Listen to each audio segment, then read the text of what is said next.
Bonjour à tous. Petite vidéo pour commenter un petit peu les résultats du premier tour des présidentielles du 23 avril 2017. Bon, je sais que vous avez pris tous un sale coup. C'est extrêmement violent. Donc, je vais faire un appel solennel afin de faire barrage au Front National. Je vous invite tous à voter pour Macron. La situation est grave. À moins que ce soit le contraire, afin de faire barrage à Rothschild et au bankster, il faille voter pour la LGBT. Bon, désolé, j'arrive pas à faire de l'humour, la situation est trop grave. Bien sûr, vous l'aurez compris, entre la peste et le choléra, nous on ne choisit pas. Donc, blague à part, il y a quand même 25% de Français qui ont voté pour Macron. Il y a 25% de Français qui ont voté pour Macron. 25% de moutons qui ont voté pour leur égorgeur, leur écarisseur, pour le boucher, quoi. C'est magique, c'est magnifique. Mieux encore, 20% de Français ont voté pour François Fillon, malgré les scandales.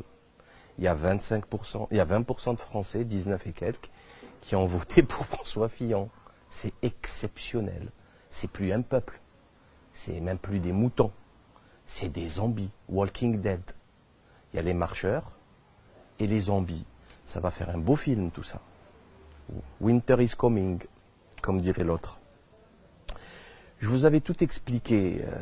J'ai passé 10 ans de ma vie. J'ai peut-être, je dirais même, gâché 10 ans de ma vie. Je ne les ai pas gâchés, mais je les ai usés, franchement usés.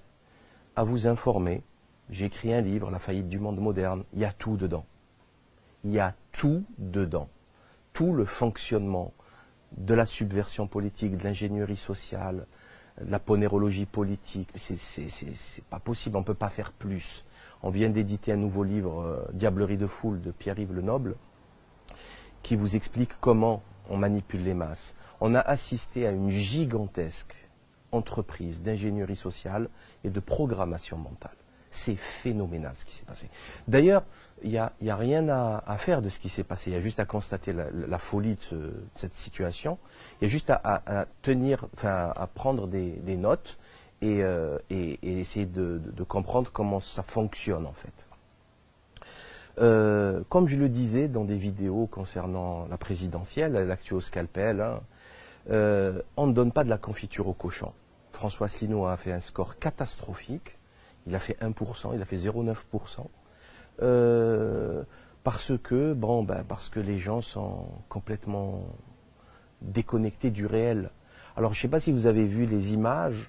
Il y a beaucoup de gens qui sont très contents, en fait. Ils y croient. Ils croient que En Marche, que Macron, le bankster, va changer la situation. Ils y croient. Mélenchon, pour eux, c'était le sauveur. C'était lui qui allait changer les choses. Le renouveau politique, blabla pour Macron. La lutte sociale populaire pour Mélenchon. Front National, j'en parle même pas. C'est le parti de la patrie, de la France, des blabla. Mais ils n'ont aucune capacité intellectuelle à comprendre la réalité des choses. On leur en veut même pas, mais c'est catastrophique. C'est catastrophique. Vous avez vu le tweet de Pierre Berger concernant Macron? 23 avril, 14 h. Merci à François Hollande qui a appelé Macron auprès de lui, qui l'a nommé ministre et qui en a fait un futur président de la République. Le tweet de Pierre Berger. Donc, vous connaissez le futur de la France.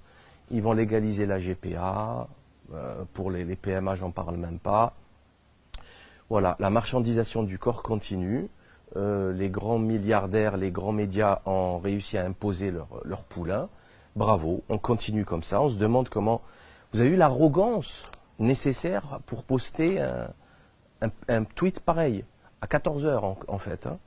Le CAC 40 a ouvert en nette progression, 4%. Aujourd'hui, donc, le 24 avril, le CAC 40 est content, les banques ont gagné, donc c'est parfait, on continue.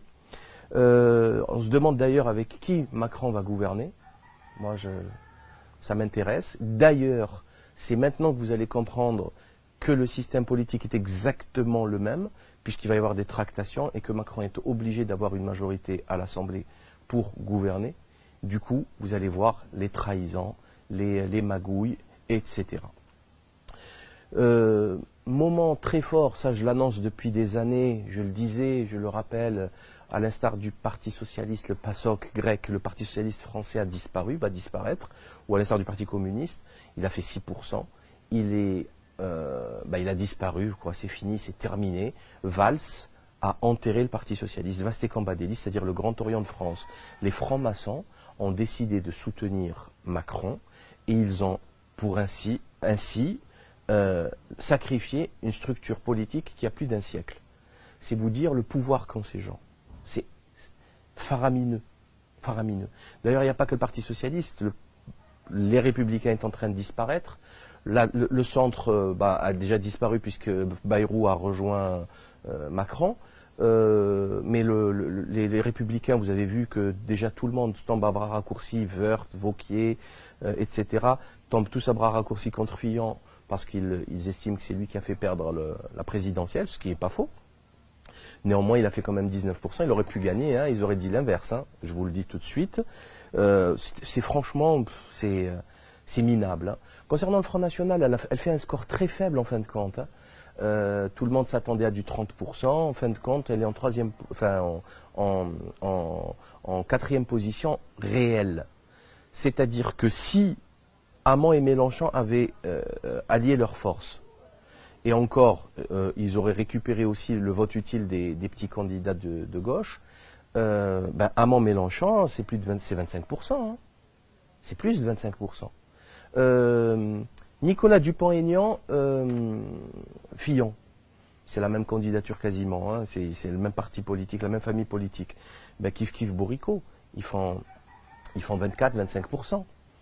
24,5%, un truc comme ça. Donc Marine Le Pen, en fin de compte, in fine, elle ne profite que de la division des structures politiques à cause du chaos des dernières années. Et en fin de compte, elle est vraiment loin d'être la première dans ces élections. Bonne nouvelle concernant le terrorisme, ça n'a pas marché, le coup de l'attentat de Paris, ça va vraiment pas marcher. Et je voulais aussi vous rappeler, concernant la dernière vidéo que j'ai faite sur Facebook, je voulais vous rappeler, parce que, il y a eu en 2002 par contre, il y a eu en 2002 l'affaire de Paul Voix, vous savez, Paul Voise, le petit vieux qui s'est fait tabasser, dont on a brûlé la maison, et qui était passé 20 fois sur LCI à l'époque sur TF1, et qui a fait, certains commentateurs disent qu'il avait fait perdre Lionel Jospin. Vous l'avez déjà oublié celle-là, hein, vous l'avez oublié cette manipulation. Vous savez qu'il n'y a pas eu de coupable dans cette affaire. Et que même il y avait des rumeurs à l'époque, je me souviens, que c'était un pédophile, qu'il avait un passé pédophile, etc., etc. Bon bref, c'est une histoire extrêmement glauque et qui était fausse, totalement fausse. L'agression, elle est foireuse, on n'a pas trouvé les coupables, etc. Mais néanmoins, ils avaient réussi à l'époque, quelques jours avant la présidentielle, le premier tour, à déstabiliser le scrutin. Je vous rappelle aussi, Jo Cox, le Brexit. Le 16 juin 2016, elle se fait buter en sortant d'une bibliothèque, à côté d'une bibliothèque à côté de sa permanence, par un certain Thomas Mehr qui aurait crié Britain First. Pareil, ça n'a pas influencé. C'était le 23, je crois, juin, 7 jours avant le Brexit, l'élection, le référendum du Brexit. Donc, quand on vous dit qu'il y a des gens qui manipulent les élections en créant des attentats, etc., à la mode Gladio, Piazza Fontana, etc., Aldo Moro, le Stay Behind, c'est que c'est vrai. Et j'ai vu quelques personnes expliquant que les flics, ils n'ont rien à voir avec le fait d'avoir relâché un tueur ou un type comme Karim Cherfi, dont on sait aujourd'hui que c'est un malade psychiatrique en fait. En fait, il était fou. D'ailleurs, le type qui a essayé de tuer Jo Cox aussi était fou, était un malade psychiatrique. Toujours le même profil. On nous explique que oui, la police, elle n'a rien à voir avec cette affaire. Ah non, non, non, vous vous trompez complètement. le travail de la police, de SAP de la police, il est bien en amont. C'est-à-dire que quand un juge, ou plutôt enfin, un juge d'instruction, demande une enquête à la police afin d'auditionner ou de chercher des preuves, il suffit que le policier ferme les yeux. Et c'est exactement ce qui s'est passé pour différentes situations. Par exemple, un truc tout bête, le SAMU social à Marseille, il y a eu une enquête. Comme le patron du SAMU social, c'est un flic, on leur a envoyé la gendarmerie. Parce qu'ils savent que les flics, par complicité passive-active, ne vont pas faire leur travail. Je ne parle même pas de Bernard Barézy et des frères Campanella qui se sont fait attraper sur un yacht au large de Cannes ou de Fréjus et par des flics parisiens. Parce que les flics français, le Marseillais, on savait qu'ils mangeaient avec eux dans la même gamelle. Donc, oui, la police peut, effectivement, on sait que Michel Néré, par exemple, demandait au juge d'instruction de ne pas enfoncer un de ses indices parce que, soi-disant, il lui ramenait des informations. Alors pourtant qu'il était coupable, il aurait dû aller en prison. Et en fait, c'était faux, puisque c'était la mafia juive, les copains de Michel Néré, de la taxe carbone. Donc oui, les policiers peuvent mettre en circulation, laisser en circulation des criminels et des délinquants. Mais comme vous ignorez tout ça et que vous autorisez le fait de donner de faire des commentaires sur Facebook, on ne sait pas. Enfin, il faut avoir du culot pour étaler son ignorance, franchement. Mais bon, bref. Donc le terrorisme, ça n'a pas fonctionné. Ça, c'est le seul point positif. Mais bon, ils ont voté quand même pour le boucher, pour Macron. Bon, Mélenchon, vous verrez qu'il appellera, quel que soit X, à voter Macron. Là, il fait semblant, il fait ça difficile. Là, il fait ça difficile. Attention, la Vierge effarouchée. Moi, attention, j'exige que je veux des garanties, ce qu'il n'avait pas fait en 2012. Mais vous verrez qu'il appellera à voter Macron. Si c'est pas lui, ça va être ses copains. Nous avons assisté à une gigantesque entreprise d'ingénierie sociale, gigantesque, phénoménale. C'est du MK Ultra en temps réel, on l'a vu, on les a vus faire. Ils ont programmé mentalement un peuple et ça a fonctionné. C'est extraordinaire, c'est effrayant par contre. Hein. C'est effrayant. Je vous pousse encore une fois à lire Simone Veil, note sur la suppression générale des partis politiques, qui explique à quoi ça sert des partis politiques, la création de la passion collective, à rendre les gens stupides, à les manipuler. Il n'y a que les structures politiques qui permettent de manipuler les gens de la sorte. C'est ça, et il faut en sortir. Il faut en sortir. Les médias ont fait un travail phénoménal, ce sont les coupables. Les médias ont inventé, ont créé de toutes pièces le candidat Macron, ils l'ont imposé avec des dizaines de milliers d'articles. On a même vu hier des reportages, par exemple, des articles sur les élections, sur le taux de participation avec en photo de une Macron. Et ça, c'est illégal. Ils ne respectent même pas en plus les règles de voter, quoi. Enfin, c'est complètement fou. On sait que, bon, ils ont imposé quand même un candidat, soi-disant du renouveau, soutenu par Alain Menck, Jacques Attali, Bernard-Henri Lévy, Pierre Berger, Gérard Collomb, le maire franc-maçon de Lyon. Et on nous appelle ça... Enfin, c'est un club du 4e âge. C'est un club du 4e âge, on nous appelle ça le renouveau. C'est la blague de l'année. Enfin, il fallait le faire, ils l'ont fait et ça a marché. C'est spectaculaire. Spectaculaire, il n'y a pas d'autre mot à dire. Les sondages, armes de guerre, armes de destruction massive, ils ont imposé également leur avis. Donc ils ont conforté les médias, du coup, le vote utile a fonctionné parfaitement. Pourquoi j'irai voter pour quelqu'un qui va faire 1, 2, 3% alors qu'il y a le risque Marine Le Pen ou le risque Mélenchon, c'est selon. Et bon, ça a fonctionné.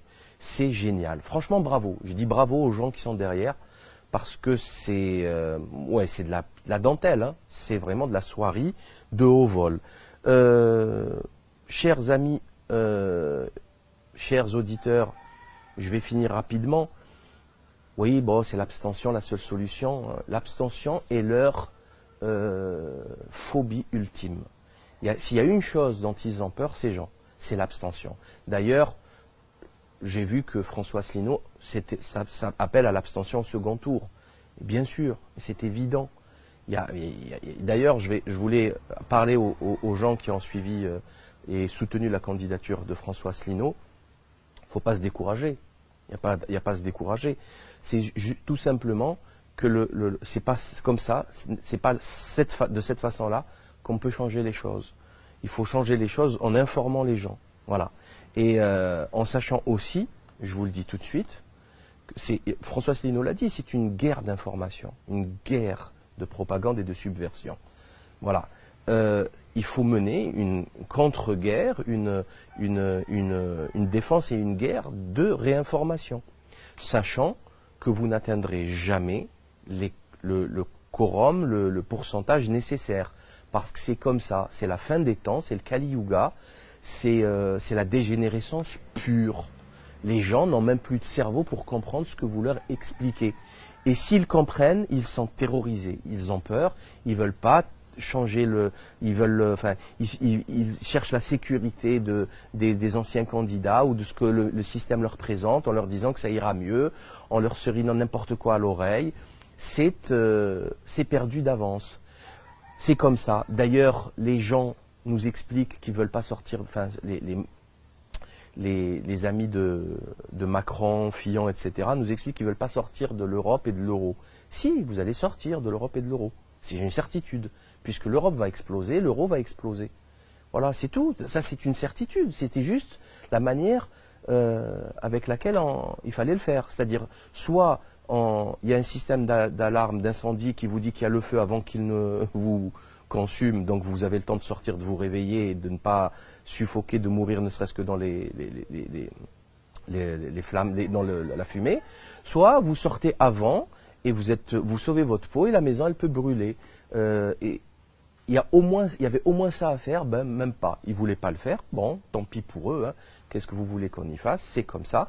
On vous annonce tout de suite que les trahisons de Macron vont être monstrueuses. Je vous le dis, là, vous notez, hein, on est le 24 avril 2017, Emmanuel Macron va vous trahir comme personne n'a jamais été trahi. Et malgré ça, j'annonce encore une chose, j'ai sorti ma boule de cristal du coffre et j'y vais là, je me lance. Vous n'allez rien comprendre dans 5 ans. Vous allez revoter pour les mêmes imbéciles. Vous êtes des dégénérés.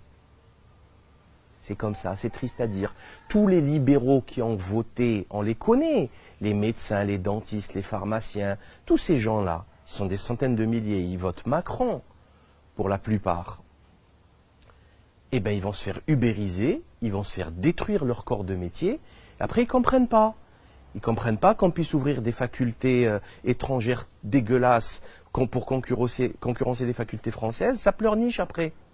Ils ne comprennent pas qu'on puisse ouvrir des centres de soins dentaires avec une concurrence déloyale. Ils ne comprennent pas. Après, ils se disent « Ouh là là, c'est méchant, c'est pas possible ». Après, ils font des marches, ils montent à Paris faire des marches pour contrer les lois de Marisol Touraine, qui ne fait qu'appliquer les lois européennes.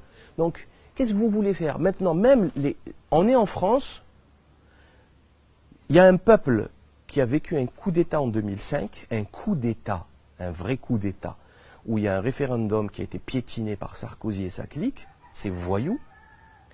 Il y a eu un coup d'État et le peuple n'est même pas au courant. Vous voyez, les gens, ils se disent la France est un pays civilisé. Les gens, ils ont des beaux costards, cravates, ils sont beaux, ils ont des QI supérieurs. En fait, les Africains les plus malheureux, hein, les plus malheureux, les plus mal habillés, les plus misérables, ils sont beaucoup plus intelligents que les Français. Parce que eux, quand ils ont un coup d'État, ils savent qu'il y a un coup d'État. Ils savent ce qui se passe dans leur pays, ils connaissent toutes les magouilles. En France, il y a un coup d'État, les gens ne sont même pas au courant. Ils revotent pour les putschistes. Où vous avez vu ça? Dans quel pays du monde on a vu ça? C'est une nouveauté sociale, historique, anthropologique. Ça, c'est une évidence. Donc, oui, j'en appelle à l'abstention, j'en appelle à l'instruction.